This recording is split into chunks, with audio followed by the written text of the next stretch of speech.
guys, my name is Crystal. Welcome to my YouTube channel. How's everybody's weekend going? I hope it's going well. Alexa, what's the time, please? It's 2:51 p.m. It's 2:51 p.m. here in Rochester, Kent, United Kingdom. I've just been relaxing and chilling. It's a Sunday. The shop's shut here at 4 p.m. Well, apart from our local co-op, which shuts at 10 p.m. So it does annoy me. Of course it annoys me when someone is trying to spoil every day by being a malicious, disgusting pig. But, you know, I've seen YouTube videos about women that have been stalked by an ex because they've rejected them, they've left them, and they've had to move 5 or 6 times, maybe more, and they somehow still seem to find you. So I know who's stalking me is the same person. Now, how do I know it's the same person? Because they can't spell, they keep saying the same things. So when I go onto my Facebook dating, hello gorgeous. When I was using TikTok, every one of them, hello beautiful, hello gorgeous. It's the same language, it's the same writing, it's the same kisses after the messages. It is the same person. And they are preventing me from finding somebody to settle down with, and it pisses me off and it makes me upset. And why are they stalking me? Why are they concerned what I'm doing? What are you doing now? Had it today. Facebook dating. I've just been speaking to someone off Facebook dating. Hello gorgeous, what are you doing? Are you interested in sex? When was the last time you had sex? It's none of your business. It's none of your business. So, I looked on my Facebook dating and someone had said hello. They look reasonably respectable from their photograph, and then they start talking shit. Hello gorgeous, what are you doing? So I took 2 messages, and then at 2 o'clock I take Max for a walk on the Rochester Riverside Field. I live in Rochester, right? So there's couples going about. I'm a single woman on my own walking my chihuahua. There's couples on the field. There was a man and a woman. He had a beanie hat on, black beanie hat. Then there was 2 men walking together. And then there was another man and another woman. And then there was an elderly couple, an old man with an old lady. So there was no single people walking about that field this afternoon. Right? So after I took these messages asking me about sex, they're a pervert. When you first go out on a date with somebody, you meet in a public place. You don't invite them back to your flat or in their car, do you? Not if you're sensible. So when these guys say, oh, can I come back to your flat? Oh, you can't. Oh, you won't let me in your flat. I'll bring my car. No. No, if you can't meet me for a coffee on the end of the street in a public place where everyone can see me, I'm not interested. I just think it's somebody that is a sexual predator, and they just go around doing it to every woman, finding out what they think, what they like, and they fantasize. They're a fantasist. Somebody that fantasizes about sex and what they'd like to do with women. But the danger is that they will actually do it, you know. So that Charlie touched me. Do I like French kissing? Right? It's in their head. They haven't got a cat's chance in hell in getting a real woman. So they fantasize inside their head what they're going to do. And the danger is that they will actually do it to a decent woman if they're not stopped. they'll act out their fantasies and hurt somebody. And I'm trying to stop them, trying to find out who's doing it, trying to trace them. They must have a stack of different SIM cards and keep changing their number and stealing people's photographs and pretending they're them. And this has been going on for ages and ages. They're very clever. They cover their tracks, and it's going to be very difficult to find them. But they don't frighten me anymore. So I walked Max. It's chilly. The sun's out, but it's chilly. It's cold. It's a lot colder. So this person wanted to meet me Wednesday evening. And anybody that knows me knows that I go up and see my mother, usually on a Tuesday or a Wednesday. I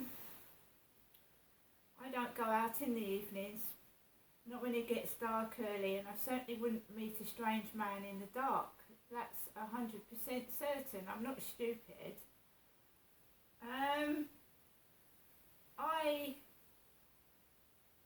I think that it's someone nearby that knows me, knows what I'm doing, and when they're outside down your road, or they're going into the co-op, and you're thinking, is it them? Is it them? Is it them doing it? Now, I've got evidence, and I've got what happens, and I just need to have conversations with victim support and the police, because this person is a predator and they're dangerous. And I'm not only worried for myself, I'm worried for other women, because that guy that came up to me on the field was talking to women in their teens and their 20s. And, I, in my 50s, let this man hold my hand because I've been abused in the past and I froze. What if a young woman can't defend herself and he invites her back to his flat and she goes into his bedroom? Because that's what he did to me. And you'll think you're safe during the day, right? You think you're safe, but you ain't. You ain't.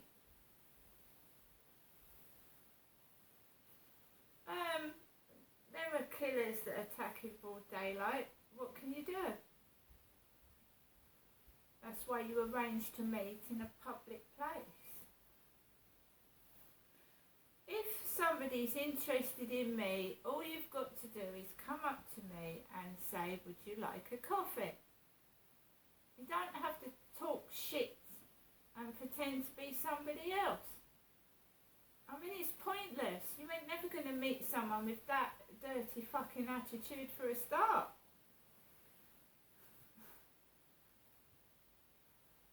How many prostitutes get beaten up? How many women on dates get murdered off these Tinder dating sites and Facebook dating? Because you meet in a public place and you don't take them back to your flat and you don't go back to theirs. You get to know them over a period of weeks and months, and even that is not certain. Look, members of the family go berserk and kill members of their own family. Nobody knows when somebody's going to snap, do they? You don't know. It's just you have to take precautions. And nobody can see what's coming. We can't predict the future. I didn't know I was going to end up divorced and living by myself. All you can do is deal with things as they arise and they come. And if you said to yourself, well, I've done the best I could at keeping safe and it still happens, then you can't blame yourself, can you? But 9 times out of 10, especially on Facebook dating, they just want to get down your knickers. That's all they want. You're a notch on their belt. They're not interested in you. They're not going to buy you flowers or take you out for dinner. They don't give a fuck. Now I'm in my 50s. I can see through them. I can see through them. And are, your sense of humour is appalling. It's like a 2-year-old sense of humour. You need to really grow up, seriously. You're sick in the head, mate. Now, just trying to make me cross, make me angry, upset me. It doesn't work. So now I'm going to watch YouTube videos. I'm going to, Max is settled down in the corner over there. He's going to have a sleep. I'm going to have a couple of snacks and I'm going to sit by myself. Getting sent dirty text messages and men walk on the field.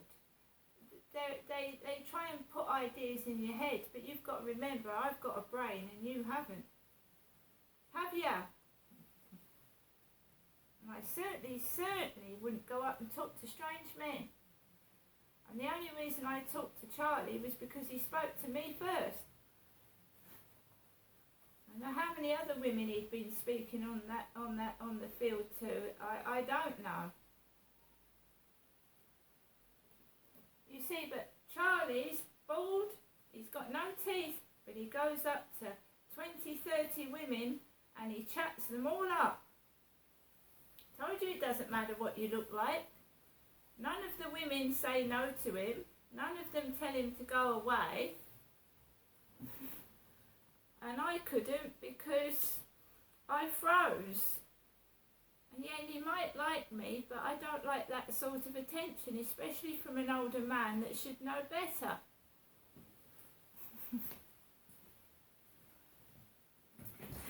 And why have these perverts, right, these perverts that prey on women, that I think they've got a huge you-know-what, and they're so good looking, and they ain't.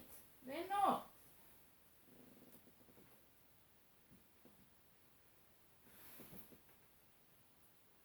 So I've gone for a walk, and I'm at the moment dealing with the stalker. Hello, gorgeous. He's on my phone, or she, or whatever it is. He's on my phone right now. One of my exes called me gorgeous, and he treated me like a sack of shit. I mean, if it is an ex that I've rejected, I've obviously rejected them for a reason, and I certainly wouldn't take them back again. Right, guys, I'm going to make myself a cup of coffee and take my dog out this evening. And obviously, when I go out in the dark by myself, I have got a panic button that screams, a torch, and I take my mobile phone out. So I know what to do. See you later.